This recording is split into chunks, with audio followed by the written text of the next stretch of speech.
If you drive again and I find out about it and you don't have your license yet, I'm putting you in jail. Doesn't matter what you're doing. I don't care if you roll a stop sign. If I find out that you're driving before your license, I'm going to put you in jail.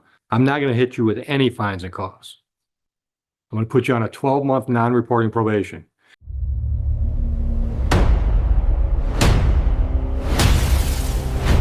Yes. Come on up. Counsel, your appearance. Morning, you would be 64917 period, and you have to just get it, approaching my left. Can you read that? PWS, no registration. Okay. I do that to myself all the time, Judge, so that's. I knew what we were going to do because there's only one civil infraction. I was just trying to figure out what the word was. Go ahead. Tell me what's going on. Judge, be dismissing counts if you understand defendant pleading guilty. One of the last persons you have to advise in particular trial rights issues, right? So. All right. Miss Guess or Gist? All right, Miss Guess, did you discuss your rights and options with counsel? And you understand all that? Did you discuss the possible penalty for no valid operator's license on person? Did you understand that? Understanding all of this, are you pleading guilty to that charge? And are you doing so freely and voluntarily? Did you drive a vehicle on October 15, 2025 at a location near Goddard and the Service Drive in Romulus? At that time, was your license suspended, revoked, or denied? Counsel, you satisfied? Satisfied, Your Honor. Thank you. I'll dismiss the original charges, take the plea to the no valid operator's license on person. What should I know before I sentence Ms. Gist? Defendant, 22-year-old judge, she is employed. She's here today with her boyfriend. They're living together. She needs to slow down. All right, she's suspended because of points. This is very valuable and expensive license. She's going to be licensed again relatively soon.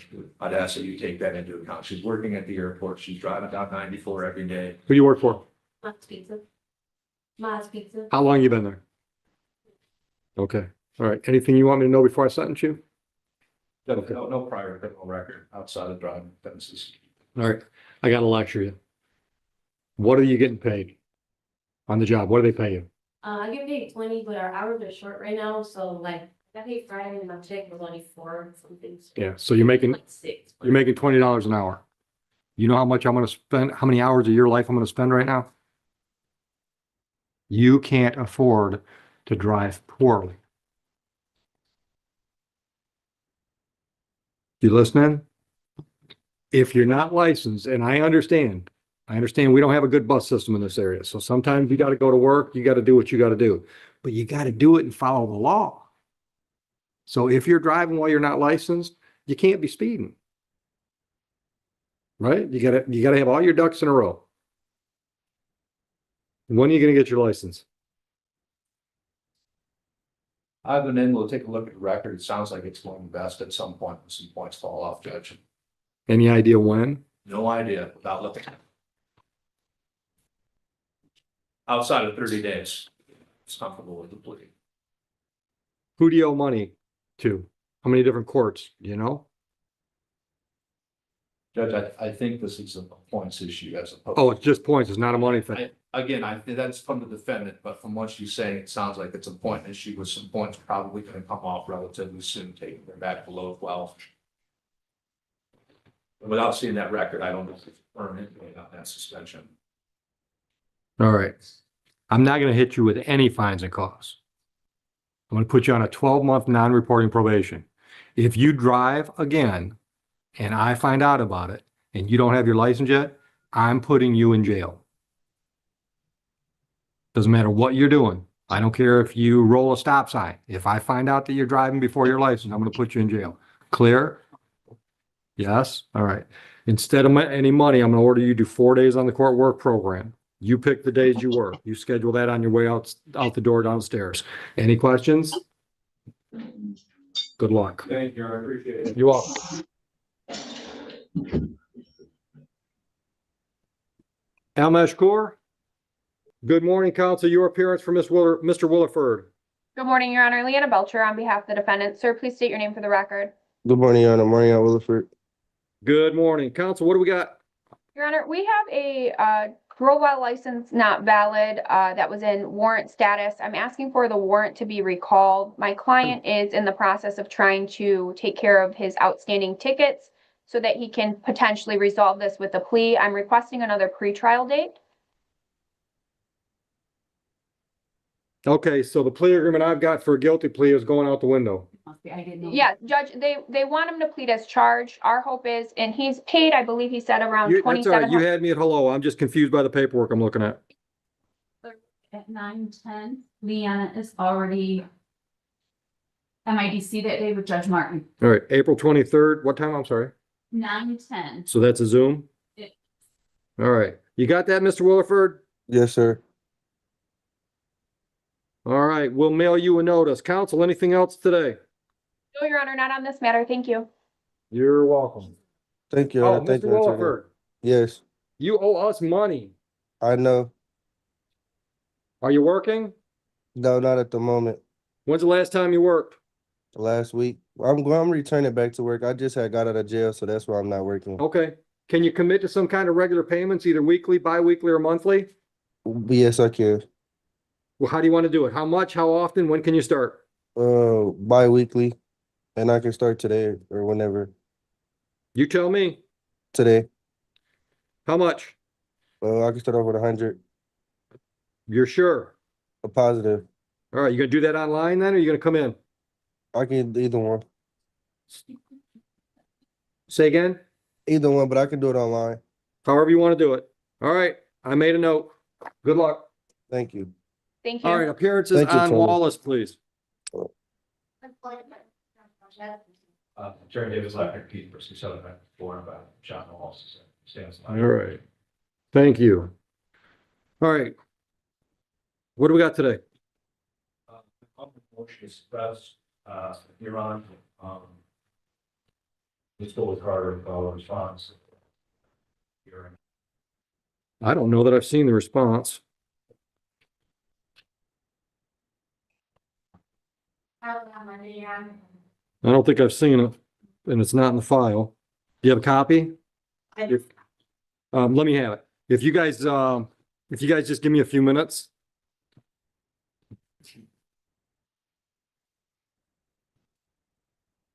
Okay. All right, ready for argument. And you guys don't have to jump up. Your Honor, in this case, just briefly, my client was stopped, walking down Will Carl. The police came upon him because of two 911 calls. One is suspicious because it came from my client's own phone, from a distance away from someone else's house. The second one is a valid 911 call.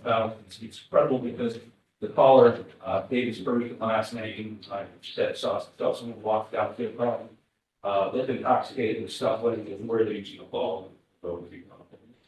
Neither of these calls put my client behind the wheel of the car.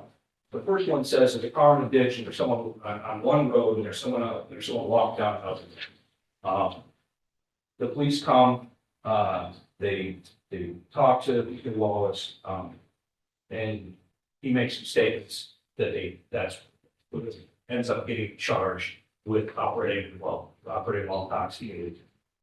He was never Mirandized, but even if he was, it doesn't really matter. The statement that Mr. Wallace made during his interrogation are in this law lesson, voluntarily, knowingly, and intelligently waived his right to self-incrimination.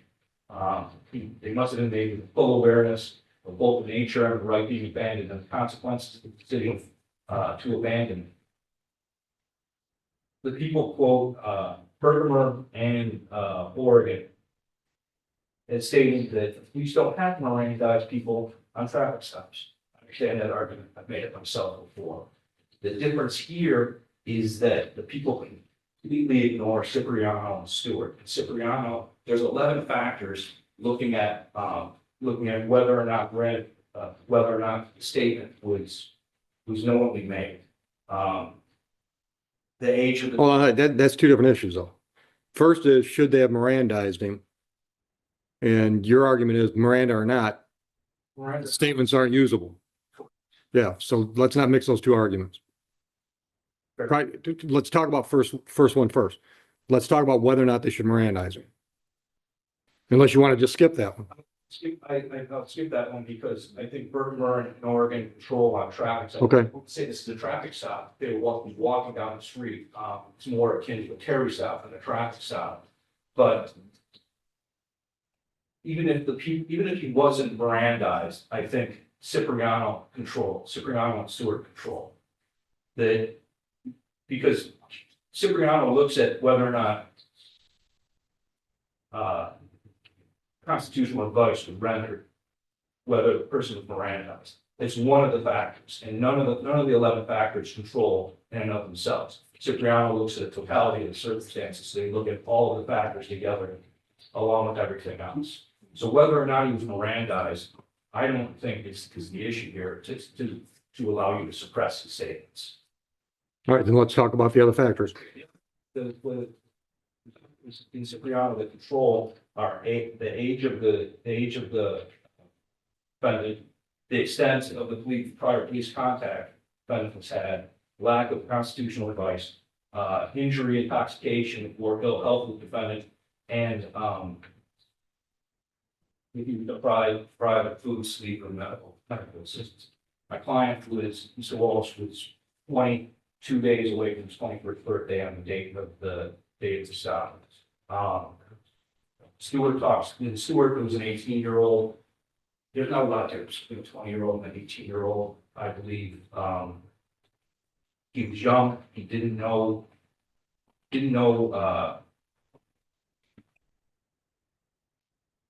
Because development's in frame, not complete yet. He's not juvenile, but he's not an adult. Fully formed. He hasn't had any prior police contact. He's not aware of his rights completely. He wasn't Mirandized. He was highly intoxicated. And he was potentially in an accident. He did ask for medical care. He was taken to the hospital. The blood draw feedback was 0.25. It's exceedingly high. It's 3 times the legal limit to draw. I find it difficult to believe that you can say you're too intoxicated, but yet we're going to take every statement you say against your own self-interest as the main. When you add in, you take all of that and you add in the facts of the first 911 call. I included an affidavit in compliance and other. The people say they don't understand the reasoning for that. The reasoning for that is Ms. Wallace, when retrieved Mr. Wallace's phone that day from this other individual, Mr. Speed, who I believe made the phone call. I believe the phone call was made from that phone for 2 reasons. One, there's a screenshot of my client's phone saying it was used to call 911 at 11:40 on August 2nd. And 2, when you listen to the 911 call, the individual who says his name is Brandon is talking to the 911 saying that there's a car in a ditch. It's a 300 Chrysler, it's black, and there's someone walking down Will Carlton Road. While he's making that phone call, while he's making that 911 call, an automated message from Mr. Wallace's iPhone breaks in and says, the owner of this iPhone has been involved in a serious car accident. They're not responding, and they give GPS coordinates. And those GPS coordinates just happen to be Mr. Speed's house. So there was another person in the car. It's entirely possible that Mr. Spino was the driver, put the car in the ditch, and took off with my client's phone and made this phone call at a later time. That's reasonable doubt for a trial. I understand that. But when you look at that and you put it all together, there is reason to doubt my client's statement because of his level of intoxication, because someone else was there and was potentially driving, because no one saw my client driving. I believe these statements should be suppressed. I believe that they're not credible based. And without these statements, there's no one to put it. Mr. Wallace operating the vehicle. Anything else at this time? No, Your Honor. Madam Prosecutor? Make statements such as I parked it there, I just sat there and I figured I would just walk the rest of the way and get it towed. I ain't going to bullshit you, I am obviously way too intoxicated to drive and that's why I stopped. Defense wants us to believe the defendant was still undergoing physiological and neurological maturation, was unable to fully understand or appreciate the situation and the statements that he had made. If we were to apply this standard, then all men in their late teens and early twenties would be given a pass to commit crime up until their prefrontal cortex had fully developed. Defendants made multiple decisions that day. He made a decision to drive drunk. He made a decision to make use statements. He made decisions such as electing not to complete field sobriety tests. He made decisions not to. When asked where he got the alcohol, he told police that he didn't want to tell them. He made decisions such as when they asked what friend's house he was heading to, he elected not to tell them. He made all of these decisions that day. I find it hard to believe that he can make all of these well-informed decisions if he wasn't able to fully understand those statements, such as I parked it there, I drove, all this other statements that he made as it relates to driving the vehicle, but can't appreciate the statements such as not getting consent to do field sobriety system or a PT or anything of that nature. He also told police that he knew his laws. He told police that he came from a background of law enforcement officers who was making very clearly informed decisions based upon the situation. Respond. Yes, Your Honor. One, I don't believe that you can take one instance, this case in particular, and paint everyone's getting a free pass for committing crimes because they're not over 25. That's not the point. My point is that it's fully looking at his age. It's one instance. It's of the Cipriano factors that goes towards the entirety. So we're not saying that everyone gets a free pass because they're not fully formed yet. That's a broad generalization of people, not our point. Again, age being one factor, the level of intoxication being one factor. You could have said kill the defendant, it doesn't. So I think that everything needs to be looked at much more closely and not just cherry picked. Oh, he said he was drinking driving, so obviously he wasn't. When there's no other corroborating evidence whatsoever. Not even the 2 911 calls put him in the vehicle. I saw a guy put his car in the ditch and I was walking down the little car. That would at least be some circumstantial evidence that he was operating the vehicle. People also raised the fact that the car was tied to his mother, that one of his credit cards was in the car, and that he had a key fob in his pocket. So, obviously he was driving. Having a key fob for a new model car doesn't mean that you're operating. It means you could be sitting in the passenger seat and someone can push the start button, the car starts. You could be next to the car and someone pushes the start button and it starts clicking, you're operating. Looking at everything, again, looking at the totality of the circumstances, including the suspicious 911 phone call. I believe causes a credibility issue with the statement of a 20-year-old who had a 0.25 BAC. Anything else? Let's talk specifically about Cipriano and how it applies to these facts. So let's see. So the age of the accused, the defendant was already shy of 20 years old. In my investigation, probably been well, I understand that when he told the police, he explained that he had a lucrative career as some sort of murderer or conflict with her, or what have you. He obviously knew, he told police that he understood that he could not drink. He understood that he should not drive when he was intoxicated. He had the knowledge and wherewithal to know that these things were wrong. The extent of his previous experience with the police, I know that he had no priors, so I have no reason to believe that he knew, but he did know they were police, they were fully uniformed and what would identify themselves as police officers. Going to the detention of the accused according to the statements in question, he almost immediately stated that the party was immutable. He went on to say all the other statements just within the first couple of minutes of interaction with police.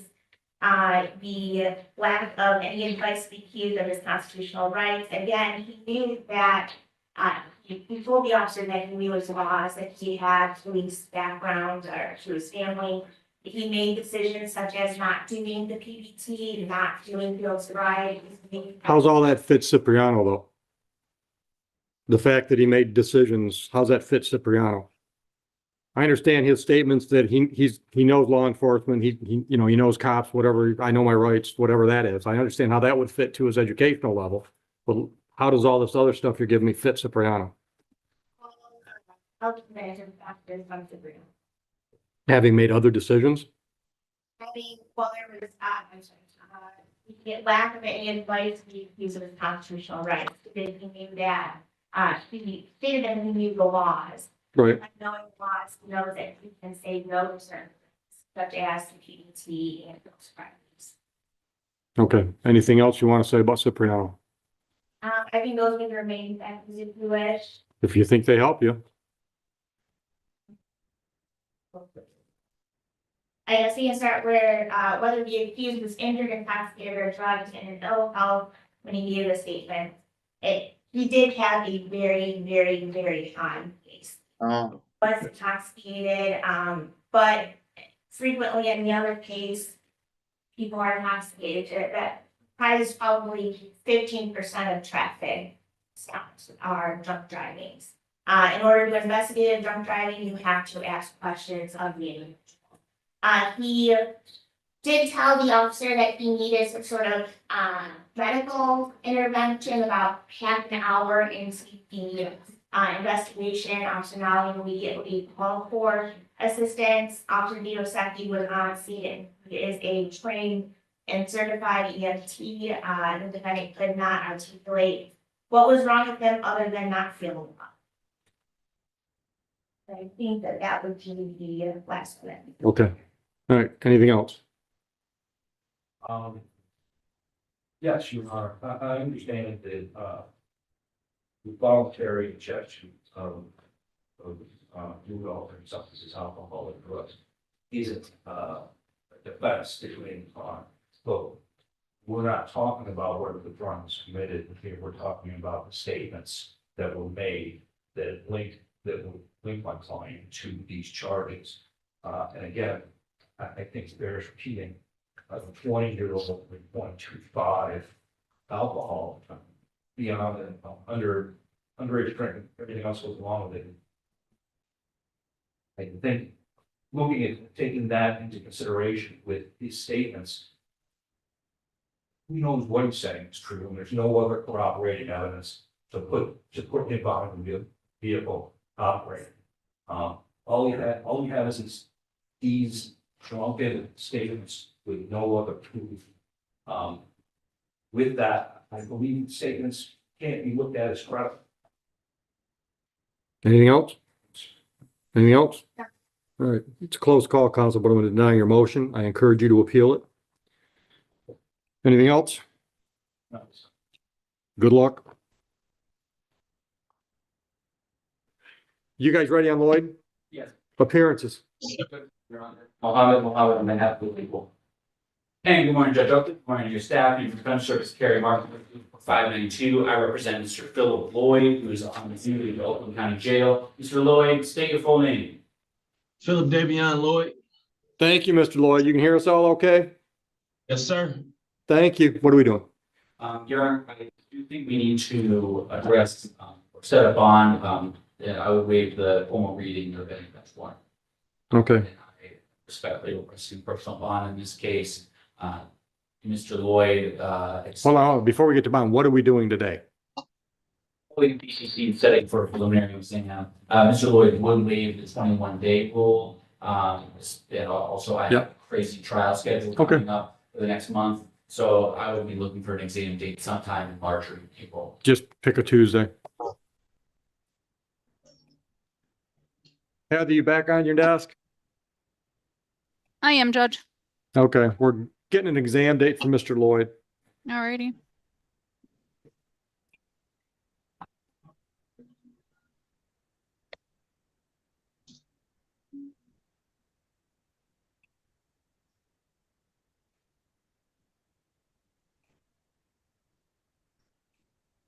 How about Tuesday, April 7th?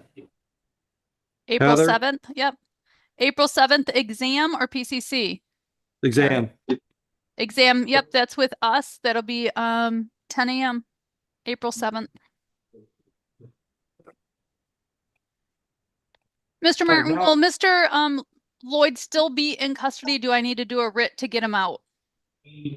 It's actually not. I can't hear you. Can you sit closer to the microphone, please? He hopes he'll be out, but Mr. Martin will let you know in plenty of time to rid him out. Perfect. Thank you, Mr. Martin. So go ahead.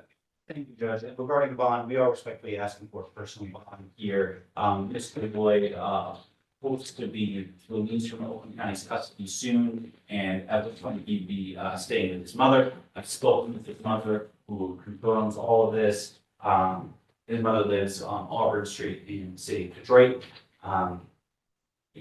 Mr. Lloyd has a number of health issues. Last summer, he was in a car accident that resulted in a traumatic brain injury. He was actually in a coma. Okay.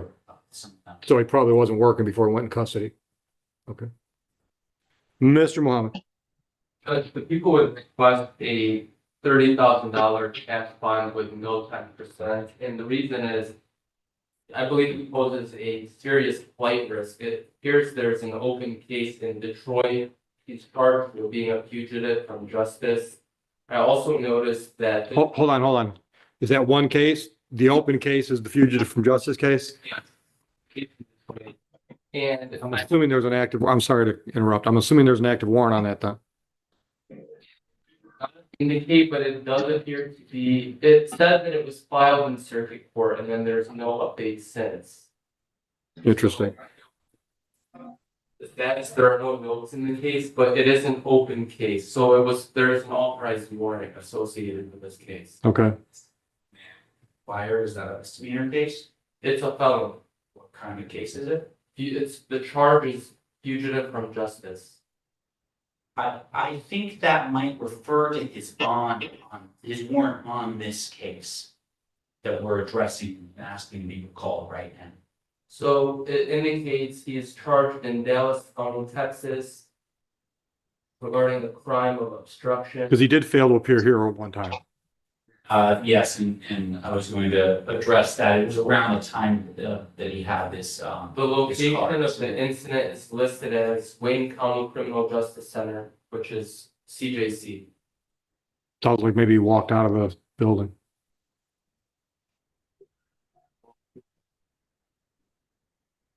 Does your information give you any indication when the complaint was authorized or anything like that? Well, that.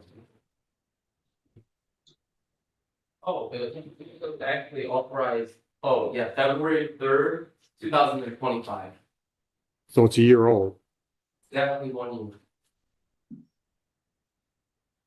But I did notice that in this specific case, he had a case note that indicated that there was an exam set for May 21st at 11. Right. My understanding is he built up here on. Yeah. So I'm going to give you a chance to talk about that one in just a minute, Mr. Martin. So this, you don't have to jump up. So this case from last February, that's an active case, but it's not bench warrant status. It does not state that that's for. So somebody in the system dropped the ball. That's what it sounds like. There's just a BPS and sort of additional updates. Well, capias wouldn't result in a brand new charge, though. A capias is a capias. This sounds like a brand new charge, like he escaped custody or something. Yes, and it's in regards to the state of Texas. I believe there's a crime of that occurred there. Okay. All right, well, let's talk about his fail to appear here, because that's it's much more impactful to my decision-making.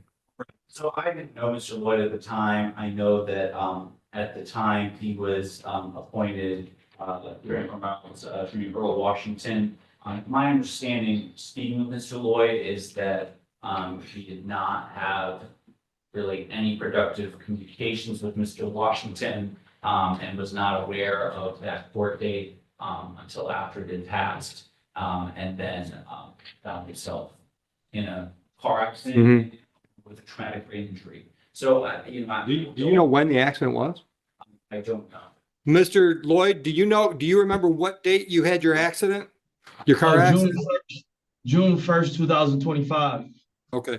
And the notes in the file from May 21, and I don't know whose handwriting this is, says, first it says, defendant FTA, capious will issue, but then in I think a different handwriting, it says defendant's called and said he's in a treatment facility. Where were you in treatment back in April, if you remember?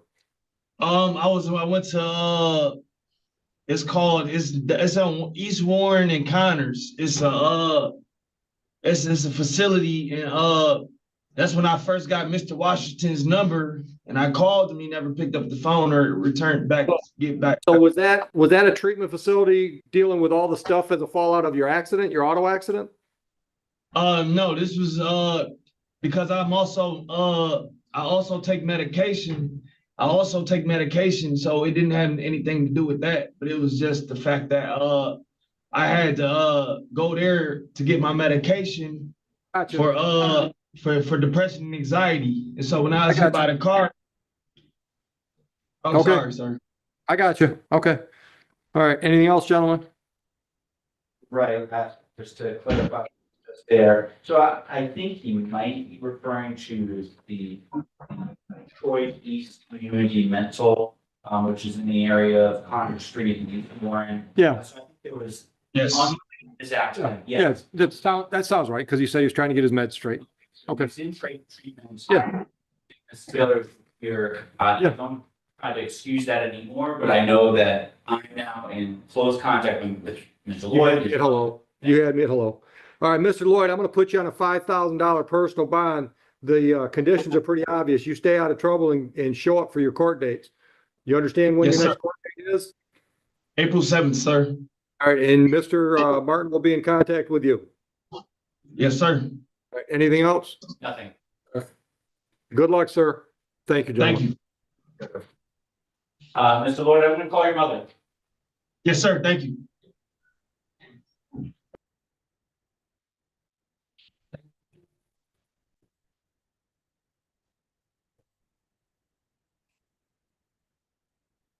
Hey, ask Joe to let me know what's going on out there. Oh, yeah. Tell Joe I want to know what's going on out there with bodies. Am I He's right done or am I behind you, not? Judge. Oh, never mind. Joe just walked in. Oh, okay. So, My lunch date just canceled too. okay. So we have Leonwood. Mm-hmm. She's here. No No attorney. attorney. Here I want to a restaurant warrant. I think that is the case, which. Why would they rush her on this case? So that's. Your appearance. Good morning, Your Honor. Last looking at 34696, appearing on behalf of the defendant, you need the record. All right. Tell me what the deal is. Your Honor, we are here today on a show cause arraignment pre-trial. Yes, the warrant being recalled. Done. Waive the interview, and I'm happy to tell you we've managed to resolve this matter as his record has paid all of her tickets. Beautiful. Other than, she did not realize until today, she has a double or a parking ticket in Dearborn Heights, which she will take care of. Then she's going to get her license. Good. She is Good. today going to plead guilty to allowing an unlicensed driver. Awesome. All right. Give me just a minute. Can you get Leanne in touch? It's walking to you, we don't know, ask me can. Sir, is your name Terry Ackman? Yes, sir. All right. You have not yet spoken to the attorney, have you? I choose not to have attorney today. It's just arraignment. All right. You don't want an attorney today? No, thanks. All right. Give me just a minute. I got another file I'm in the middle of, and then we'll take care of you. Yes, sir. Actually, give me a minute. I'm going to take care of a couple files. I'm sorry. So how close are you to getting your license back? Couple weeks ago. Couple weeks? Awesome. All right. So did you go over your rights with counsel? Yes? You understand those rights and the options they give you? You understand the possible penalty for today's charge? You're pleading guilty to today's charge freely and voluntarily? Did you drive a vehicle on that date of May 26, 23 in Huron Township? Was your license suspended, revoked, or denied? Counsel, you satisfied? I would prefer if we phrase it, did you allow yourself directly? That's fine. Did you allow yourself? Correct. Yes. Now I'm happy. Okay, I'll accept the plea to the added charge. I'll dismiss the original charge. Anything else I should know about Ms. Rucker before I sentence? As I stated, Your Honor, she has paid everything. She just found out about that parking ticket today and will take care of it. And then she's on her way to Secretary of State. What we want to see. You working?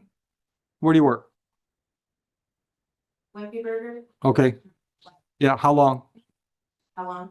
About a year. How many hours a week you average? Now that the springtime's coming up, we'll say about 30. You'll pick them up, pick more hours up? Yes. All right.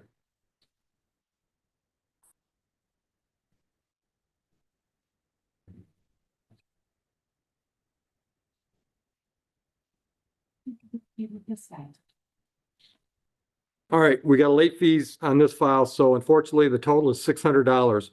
I'm gonna order $600 fines and costs plus 4 days on the work program. Have you heard me explain that? Do I need to explain it again? Any questions about that? I just think they gave. You pick the 4 days. You go downstairs, they'll tell you what's available. All right, so on the money, we've got $150 bond that will apply. The balance has to be paid by next month, the 10th, or show me a valid license. I'll literally pay you to get your license. So I'll waive the balance due after we apply the 150 if you show me the license. So that's an extra incentive. Get it done. Okay? We accepted from it. It appears she's been canceled by the Secretary. Yeah, as long as she's got valid driving privileges, I'm satisfied. Okay? All right, good luck. Thank you, Your Honor. You're welcome. That was. Oh, I gave you. Oh, how'd that happen? Um. Okay. Got buried in. All right, let's do Sydney. Is it Van Arsdale?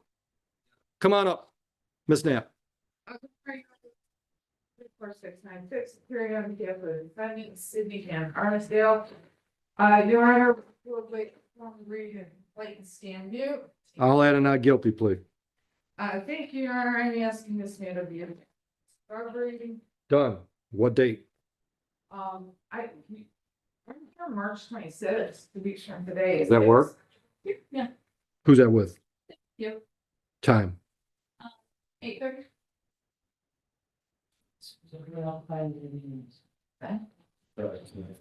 Yes. All right, so Mr. Van Arsdale, Barnett, I had it first time, Van Arsdale. All right, we're gonna give you a paper notice for that date. In the meantime, I'll put you on a personal bond. First condition, show up in court. Second condition, don't commit any new crimes. Third condition, don't purchase, possess, or consume any mood-altering substance unless you got a doctor's prescription. Can you live with those rules? Don't purchase, possess, or consume any mood-altering substance unless you've got a doctor's script. No alcohol, no marijuana. Can you live with those? Yeah. Got to have a doctor's script or don't do it. Can you live with those rules? Raise your right hand. Do you swear or affirm and acknowledge the debt payable to the court in the amount of $1,000 if you mess that up? Any questions? Yeah, can I, since I DoorDash going out, can I still drive? Yeah. I mean, you're legal, right? Yeah. Oh, wait. Yeah. Yeah, you're all right. This is civil infraction for driving without due care and caution, Your Honor, that's up today, but I believe. We're just gonna adjourn that too. Yeah, you're good. Anything else? You good? I'm good. Just have a seat. We'll get you notice. The judge delivered a blunt warning that left no room for excuses. He told the defendant that it was time to stop driving and take the situation seriously. The judge explained that police officers do not randomly stop people simply because they are driving without a license.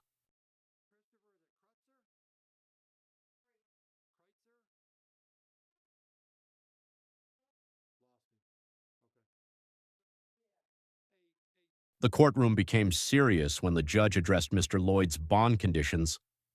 After hearing about his previous failure to appear and the circumstances surrounding his case, the judge made the expectations crystal clear. Mr. Lloyd was placed on a $5,000 personal bond